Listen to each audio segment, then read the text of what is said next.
Kasi alam natin, ito ay isang halimbawa to ng public humiliation. Alam naman namin, sir, aware naman po kami na violator sila, na kailangan wala tayong kinikilingan pagdating sa batas. Nagets naman po namin yung punto na yon. Pero ang argumento po natin dito, karapat dapat pa ba siyang gawing content?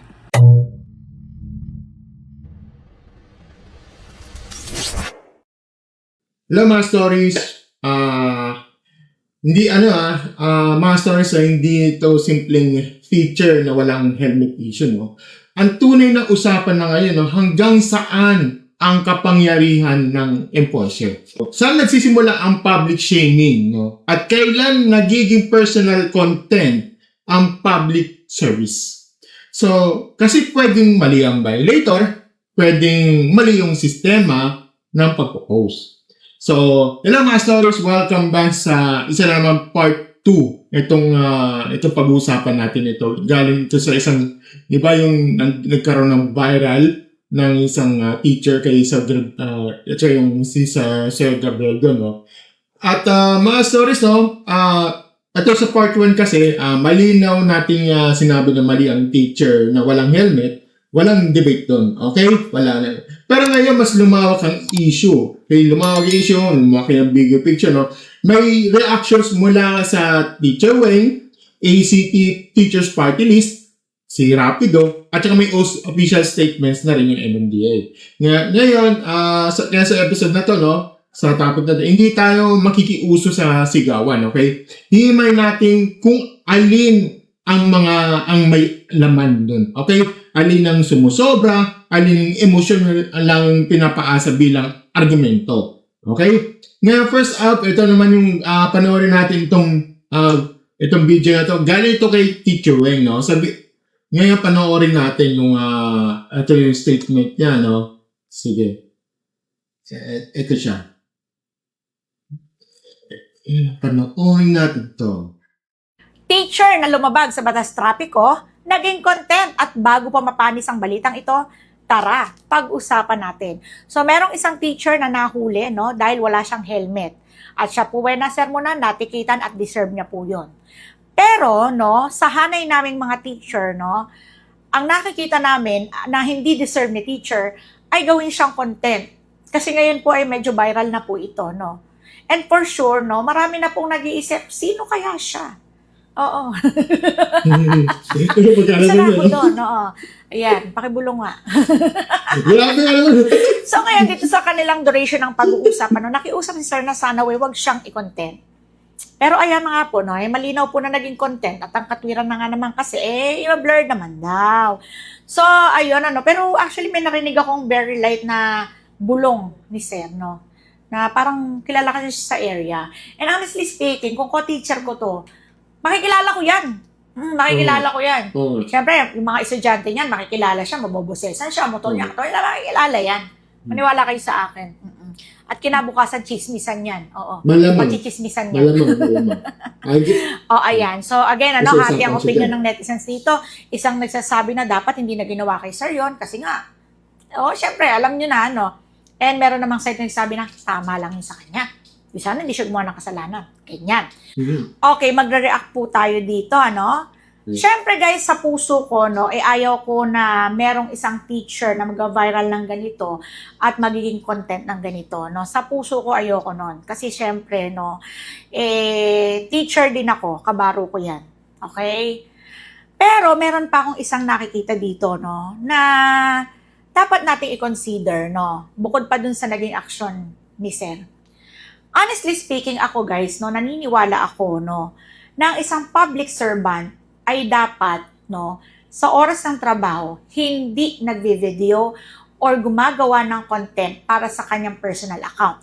At hindi po yan para lang sa kanya, at sa ibang mga nagbi-video sa kalsada, kasama po dyan ng mga teachers na nagko-content sa loob ng paaralan within the office hours kahit pa vacant mo yan. Dapat po, hindi. Honestly, meron akong nakita, Isang post. Bakit nga naman kayo mga teacher? May sayaw-sayaw pa nga naman sa loob ng school. Tapos may hawak pang paninda, meron pang yellow basket, Actually, may point. Kasi kung kung ano yung ginawa niya, no? Although medyo masakit nga lang sa mata to kasi merong violation. Tapos yung trabaho niya kasi manghuli ng violator, yun yung binidyohan niya yung trabaho niya. Nagkataon tayo, iba yung trabaho natin no. So kahit mabidyohan, parang hindi masyadong masakit, no. Pero come to think of it, parang siyang mali 'di ba? Kasi ginagamit natin yung oras ng trabaho sa pagko-content. Nagkataon lang kasi na yung trabaho niya ganyan At iba po yung line ng trabaho natin. No? So, kung sa ganong aspeto titingnan, it's a tie. Sa aking opinion po, para matigil po yung ganitong eksena at wala nang kahit sino, na maging content, especially kung ang content creator ay public servant, siguro sana magkaroon ng isang batas, na magbabawal sa lahat ng public servant na gumawa ng content sa oras ng trabaho. Okay lang naman maging content creator. Naniniwala ako na okay lang yan kasi nga, di ba, ito yung outlet natin. Pero kung isasabi mo yun sa oras ng trabaho, that is a different story, Kung magko-content ka, mag-content ka, Kung magtatrabaho ka, kailangan matuto kang paghiwalayin yun. Di ba? Para hindi nagagamit natin yung trabaho natin sa ating pansariling interes. At again, hindi lang po yan para sa kanya. Kasama po dyan ng mga teachers. Para fair po tayo, Yan lang! Okay. So, talagang hindi ko pinost yan First of all, shoutout ako kay Teacher Weng. Ma'am, ayaw pa yung teacher. Pati kay Ma'am Magno. Ay, Ma'am Magno. Siya yung retired teacher. Siya yung advisor ng 4th year high school. Ma'am Magno. No. Okay. So, first of all, yung sinabi siya sa yung sa basket, yung bago tayo dadako. Yung sa sinasabi niyo sa yung sa yung basket and titinda, I think i-content natin in sa other video pero gagawa ako ng other video doon. But before that, ito ngayon iyan natin sabi ito yung reaction ko dito sa video niya malinaw yung position niya deserve ng teacher ng sermon at ticket at dahil lumabag siya, okay? Pero ang hindi deserve dito ayon sa kanya, ang gawing content ang pagkakamali niya. Dagdag pa niya, kahit naka-blur pa yan, posible pa rin makilala sa tao, sa boses, motor, lugar, at konteksto. Okay? Mas interesante pa, at saka sinasabi pa niya yung hindi lang in MMDA yung dapat usisahin dito, teachers at ibang public servant, okay, na gumagawa ng content habang office hours o habang nasa trabaho ay dapat ding masikat. Ang punto niya, kung magko-content ka, mag-content ka. Kung nasa katrabaho ka, magtrabaho ka. Huwag haluin ang dalawa. Tama naman, okay.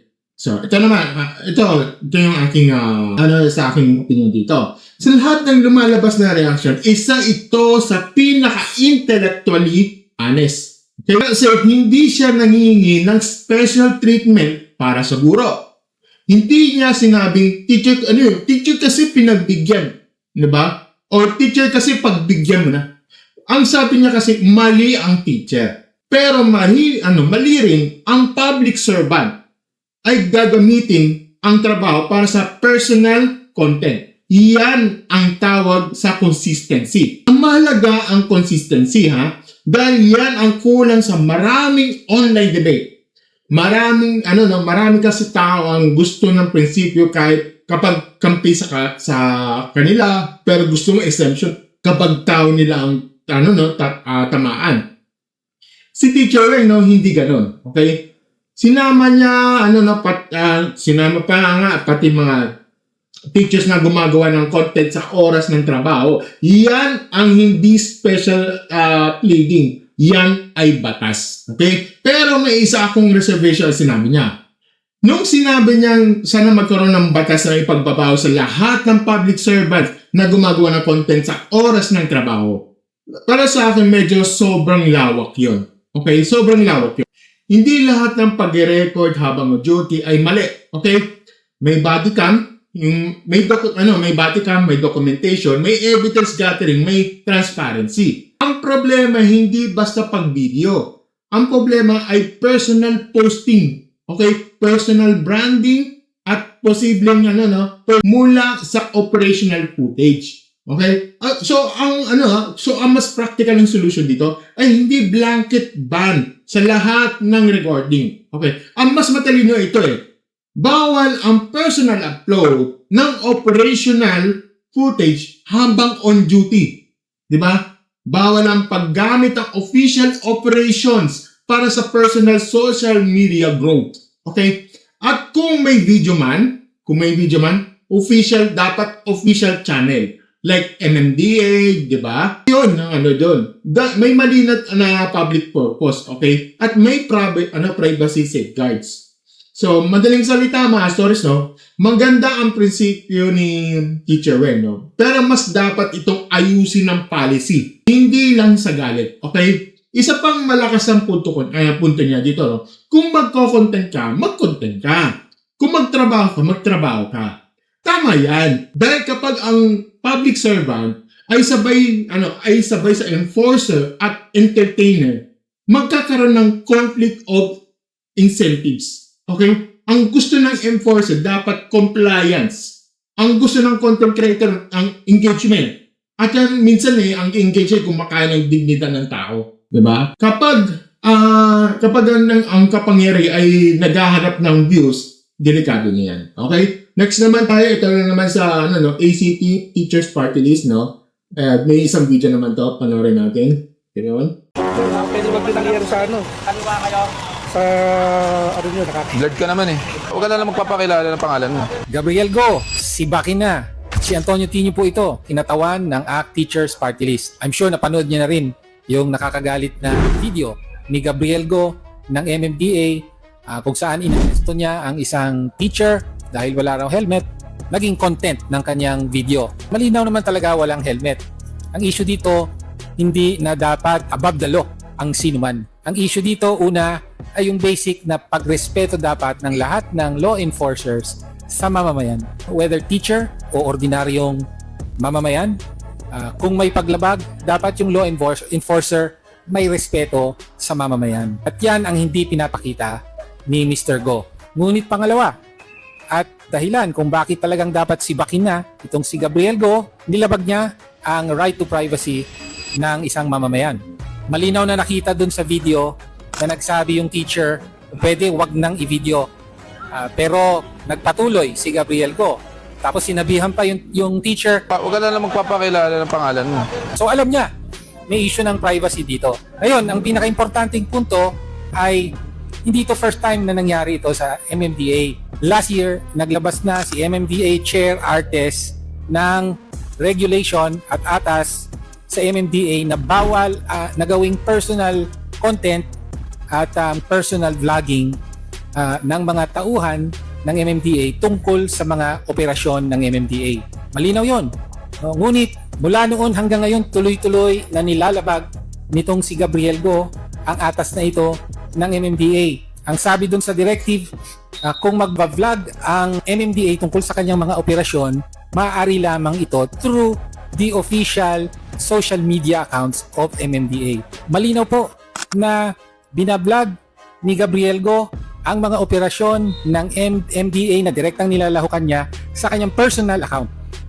So ginagawa niyang content para sa sarili niyang interes, para sa sarili niyang kasikatan, at posibleng para sa sariling monetization ang opisyal na trabaho niya bilang MMDA. In the process, nilalabag pa ang karapatan ng mga mamamayan na dapat na pinaglilingkuran niya. Kaya sa kadahilan ng ito, nananawagan tayo kay Chairman Artes ng MMDA, dapat sibakin nyo na ang taong to dahil sa kabila ng atas sa inyong opisina ay binaliwala at tuloy-tuloy na nilalabag. Ang pinaka-ebidensya ay yung social media account mismo ni Gabriel Go. Kaya muli, it's time to go. Gabriel Go, sibakin na. Okay, so ngayon ako lahat sa video nananawagan si Sir Antonio Tino sa sibakin si Sir Gabriel Go. Ang pangunahing punto nila, una, dapat may basic respect, the law enforcer sa mamamayan. Pangalawa, may usapan sa privacy tungkol tututol sa teacher ng mga video at na mga post. Pangatlo, At ito ang pinakamabigat na may umiiral na daw ng direktiba ng MMDA na bawal gawing personal content ng ang kabilang operations ay dapat official channels lang ang gamit kung may ilalabas man. Okay. Okay, ito yung sasabihin ko dito. No? Sa lahat ng argumento laban kay Sir Gabriel Go, no? Ito ay pinakamalakas na institutional point. No? Bakit? Okay. Dahil kung totoo na may existing MMDA directive na bawal ng personal blogging, no, o personal posting ng operations, tapos nilabag yun, hindi na lang ito usapin na maangas ba o hindi. Hindi ganyan. Usapin na ito na pagsuway sa sariling patakaran ng ahensya. At para sa akin, yan ang pinakamahalagang anggulo dito. Dahil ang issue ay hindi lang feelings ng internet to. Ang issue ay kung ang public office ba ay ginagamit para sa personal account, personal kasikatan, at posibleng personal monetization. Kapag ganyan kasi yan mga stores, hindi na simpleng style problem yan. Governance problem na yan. Okay? Pero dito rin tayo maingat dito. Okay? Ang sigaw ng sibakin na agad ay malakas. Pero kung walang due process, nagiging kapareho lang tayo sa sistema pinupunan natin, okay? Hindi pwedeng parusa muna bago investigasyon. Hindi ganon, okay? Kahit pa may mabigat na hinala, kailangan pa rin ang process o due process, okay? At para sa akin, Masters, may valid na dahilan para investigahan. May posibleng basehan para disiplinahin. Pero ang final penalty dito dapat dumaan sa malinaw na findings. Okay? May isa pa akong gusto ko ituwid dito May isa pang pwedeng ituwid. Kapag masyadong mabigat ang pananalita gaya ng above the law at nilabag ng karapatan, dapat suportado yun yung malinaw na facts at proper process. Kasi sa public discourse, madaling mahatak ang emosyon. Pero kapag gusto nating seryoso tayong pakinggan, no, dapat eksakto tayo sa detalye. Well, still, malinaw ang pinakamahalagang punto ng ECP, okay? Ang opisyal na trabaho ng gobyerno ay hindi dapat gawing personal content machine. Okay? At dyan may punto sila. Okay? Next naman ito, galit ito kay Rapido, no? So, tingnan natin. Kay Rapido naman. Right. Next naman kay Rapido. Eto, tignan nyo lahat ng mga concern ng netizens at ng mga teachers about dito sa violator na hinuli ni Sir Gabriel Go. Tignan nyo yung mga concern nila. Okay. Sige.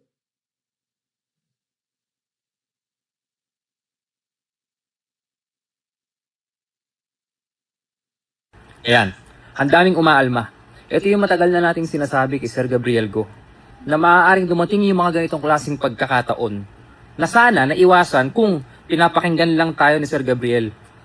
Hindi naman talaga dapat gawing content ang mga violators, Sir Gabriel. Sana matigil na to. Kasi alam natin, ito ay isang halimbawa to ng public humiliation. Alam naman namin, Sir, aware naman po kami na violators sila. Na kailangan wala tayong kinikilingan pagdating sa batas. Nagets naman po namin yung punto na yon. Pero ang argumento po natin dito, karapat dapat pa ba siyang gawing content? Kailangan pa ba talagang i-post sa social media? Na baka naman pwede nang hindi. Una po sa Sir Gabriel, ulitin namin.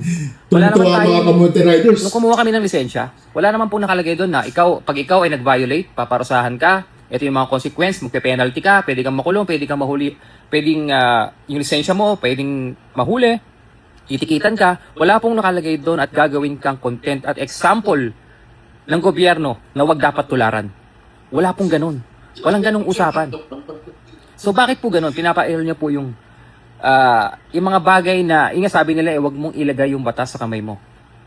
Alam niyo po, Sir Gabriel Go, sobrang hirap na ng kalagayan ng mamamayang Pilipino.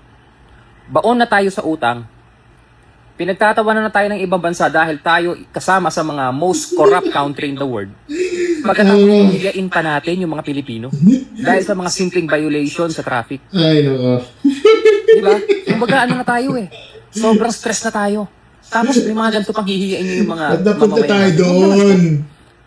Isa pa, nagkakaroon din ng conflict of interest kasi hindi namin alam kung ano bang dahilan, bakit ginagawa yung content. At ina-upload nyo pa sa personal page po ninyo.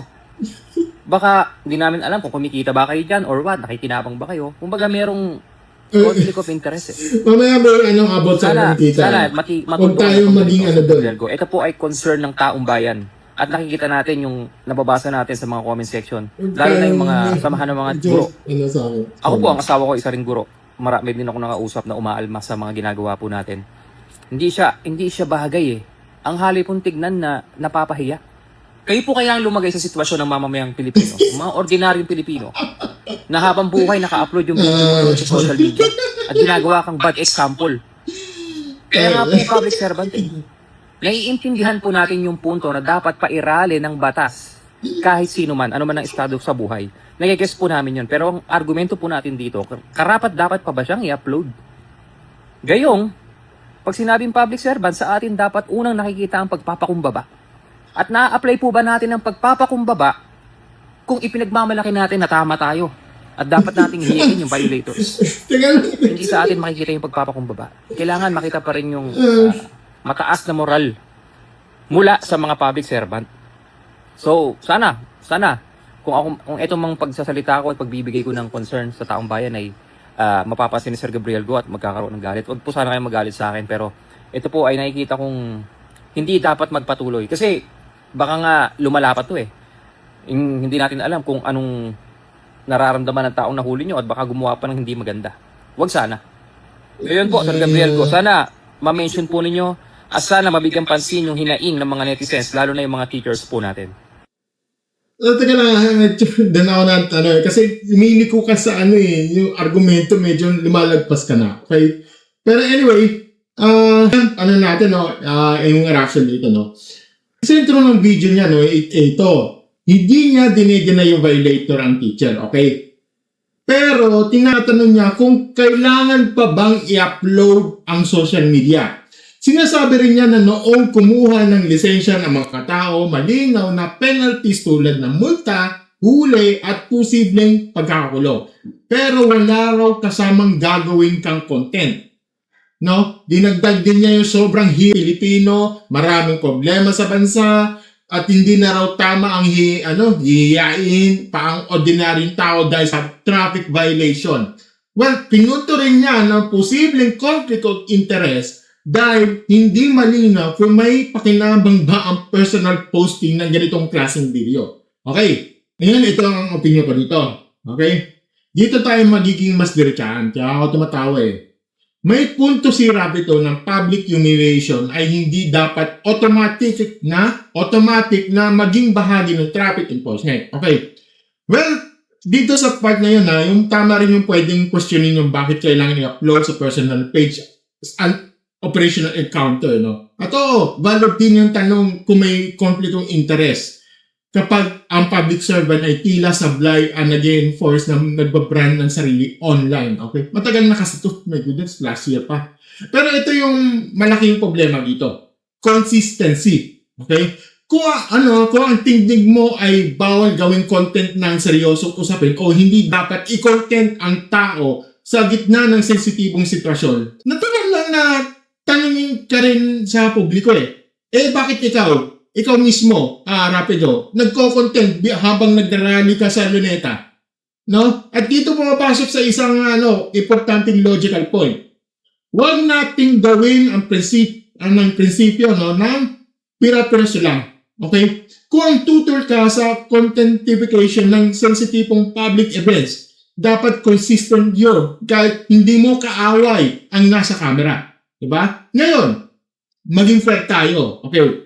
Ang inconsistency ni Rapido dito ay hindi automatic na nagpapamali sa lahat ng punto niya. Okay. Yan ay dapat malinaw. Kasi kung sasabihin lang natin na, ikaw din naman eh. Tapos doon na natatapos usapan. Two-quarter balance din yun. Okay? Ibig sabihin, nabubura ang posibleng mali ni Sir Gabriel Go dahil lang sa inconsistency ni Rapido. Okay. Pero sa inconsistency ay mahalaga pa rin tawagin. Okay? Bakit? Kasi pinapakita rin ito na baka hindi prinsipyo ng sentro ng pagtutuligsa. Okay? Baka sa selektibong galit lang. At kapag selective yung galit, no, humihina ang credibility yung argument mo. Okay? Sa madaling salita, kung bawal i-content ang violator, no, dapat tanungin mo kailan, paano kino-content ang mga seryosong pampublikong sitwasyon. Kung ayaw mo ng content culture ng iba, siguraduhin mong hindi ka rin nakinabang sa pareho kultura, no? Kaya ito, tama rin yung concern niya sa conflict of interest, no? Kapag ang public servant ay nagpo-post ng personal account ng operation encounters, no? Natural na papasok yung tanong na, para saan ito? Para sa awareness? Para sa transparency? Para sa cloud, engagement, o branding? Well, as a public service, no, sapat ng dahilan ang tanong na yan para kabahan tayo, no? Ito yung problema ng ilang parte ng argumento ni Rapido, no? Nung sinabi niyang simpleng violation lang to, hindi ako sang-ayon ng framing na yun, okay?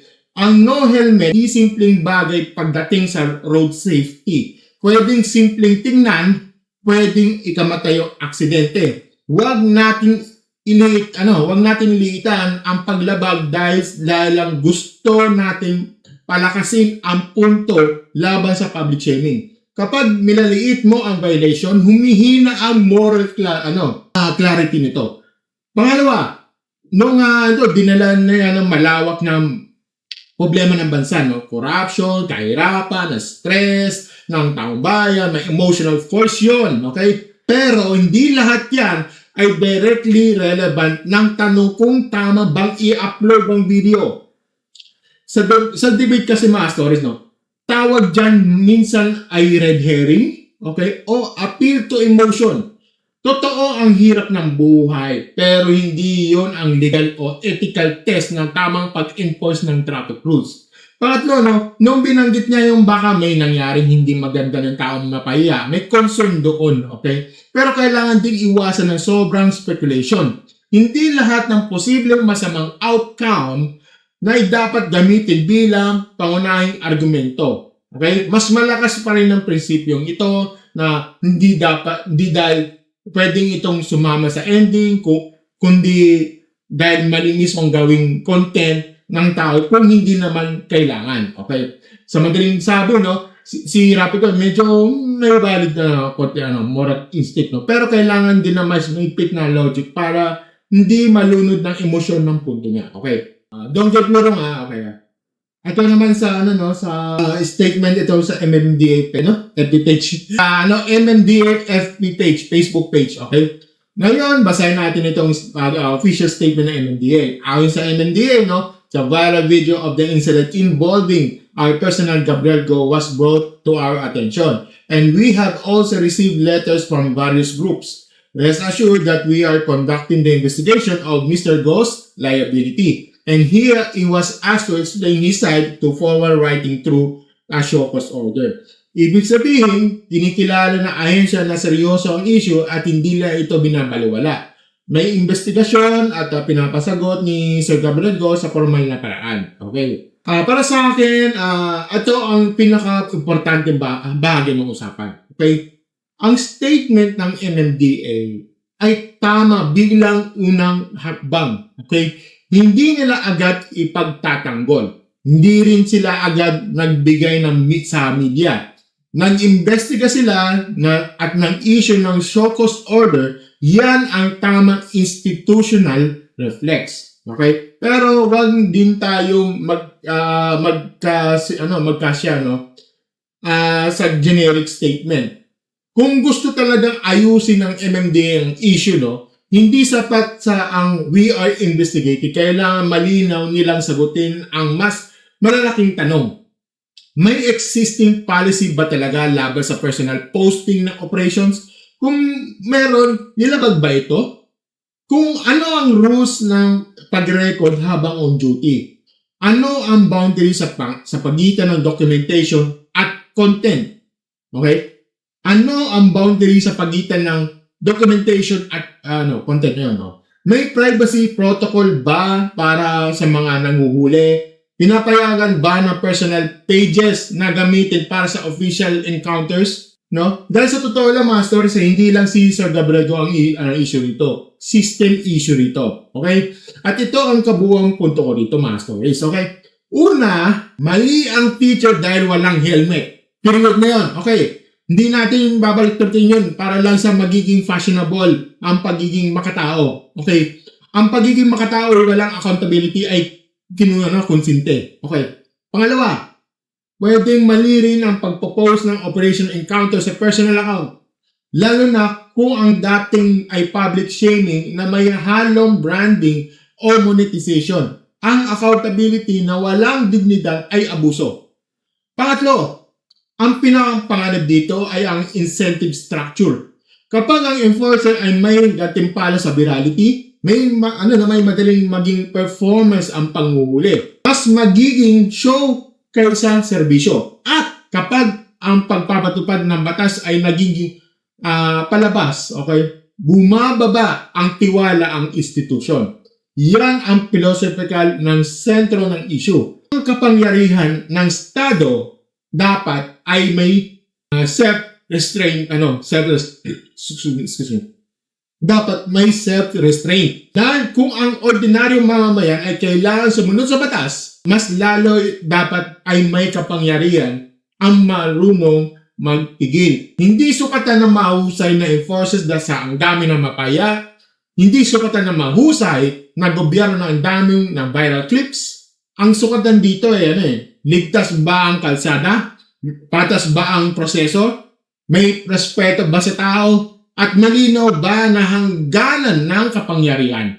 At para sa mga netizens sa magkabilang panig, ito rin yung paalala ko sa inyo. No? Kapag sinabi mo kung ayaw magpahiya, huwag lumabag.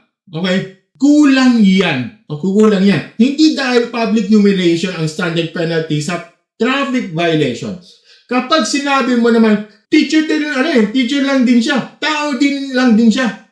Well, kulang din yan Dahil hindi pagiging tao ang exception sa batas. Parehong sablay kapag isang side lang ang nakikita mo. Okay? Ang mature ng posisyon na ito. Yes, panagutin ng violator. Yes, suriin ng enforcer. Yes, ipitan ng policy. At no, huwag gawing negosyo ang atensyon sa public service. Kung gusto niyo gusto niyo ilagay sa isang linya, enforce the law, do not perform the law. So, yun lang ako sa mga ito yung aking swells. Yun lang ang aking video for the day sa ating part 2 na sa aking Random Reaction Podcast. Mga stories para sa inyo. Sapat na ba ang show cause order? May nilabag ba talagang policy si Sir Gabriel Go? At dapat bang ipagbawal sa lahat ng public servant ng personal content habang on duty? Well, comment down below, pero siguraduhin may logic, may respeto, at hindi puro init ang ulo. Okay? Gusto nyo mga ganitong klase ng channel, matinig comment tayo sa mga trending issues na mga itong video na ito, viral issues na don't forget to like, share, subscribe sa ating channel, and click na balikan ba? Ako pala sa mga as always, mga stories. Thank you, and have a great episode. Bye!